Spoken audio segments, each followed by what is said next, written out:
everyone, I'm Kate Andrews, and here's a look at what is going on this week in the news. When we begin from around the world, Pope Francis will visit Sweden in October to mark the 500th anniversary of the Protestant Reformation. From Reports has more. Pope Francis will participate in a joint ceremony of the Catholic Church and the Lutheran Foundation on October 31, 2016. This event in Sweden was part of the reception process of the study document From Conflict to Communion, which was published in 2013 and has since been widely distributed in Lutheran and Catholic communities. The Pope is scheduled to visit the southern city of Lund to commemorate the 500th anniversary of the Reformation, where the Lutheran World Foundation was founded back in 1947.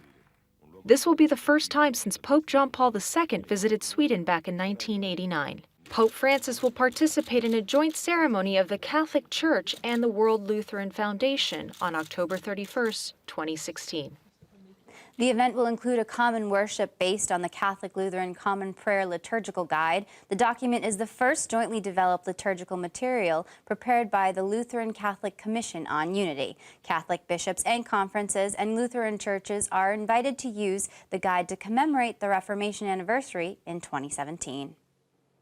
In news from around the country, though many dioceses canceled their trip to Washington, D.C., the streets of the nation's capital were teeming with participants of the March for Life on Friday. Catholic News Service spoke with some attendees about why they braved the weather.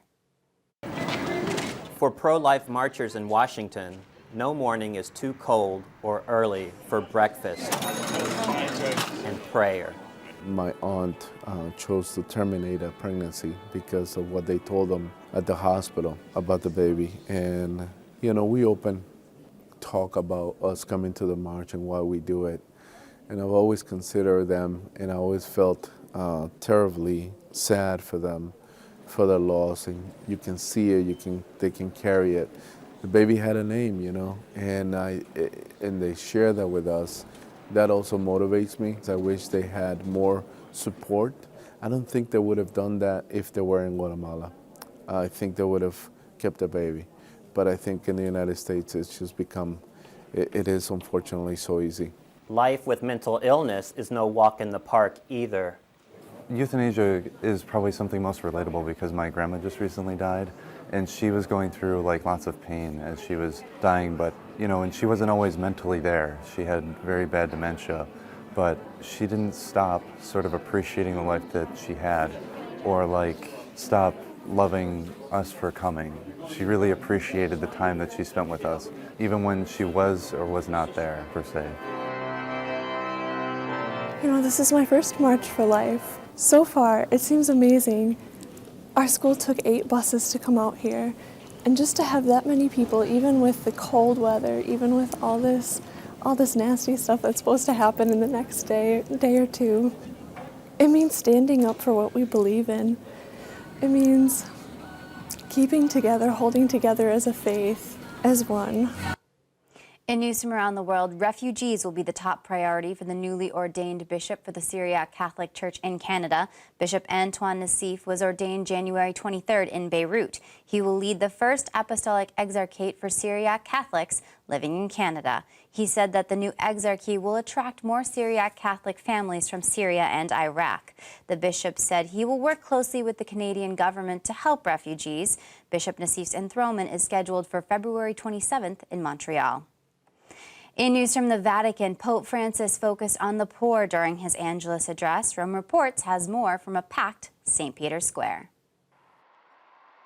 During the Sunday Angelus prayer, Pope Francis delved into one of the key themes of his pontificate, caring for the poor.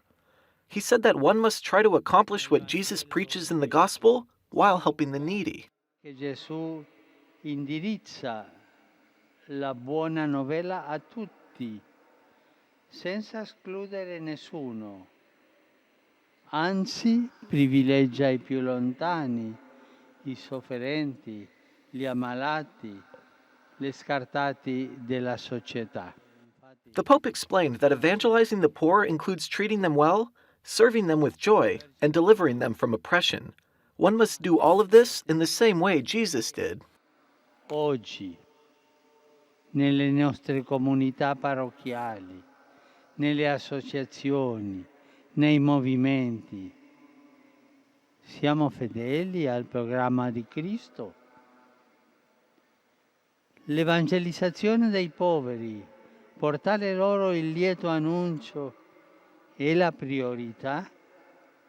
Attenzione, non si tratta solo di fare assistenza sociale, tanto meno per attività politica. Si tratta di offrire la forza del Vangelo di Dio che converte i cuori, risana le ferite, trasforma i rapporti umani e sociali secondo la logica dell'amore. Interestingly, despite the low temperatures in Rome, this week's Angelus was one of the most full in recent memory. That's going to do it for news. I'm Kate Andrews. You can keep up to date on Catholic news throughout the week with Catholic Newsbreak right here on the Catholic TV Network.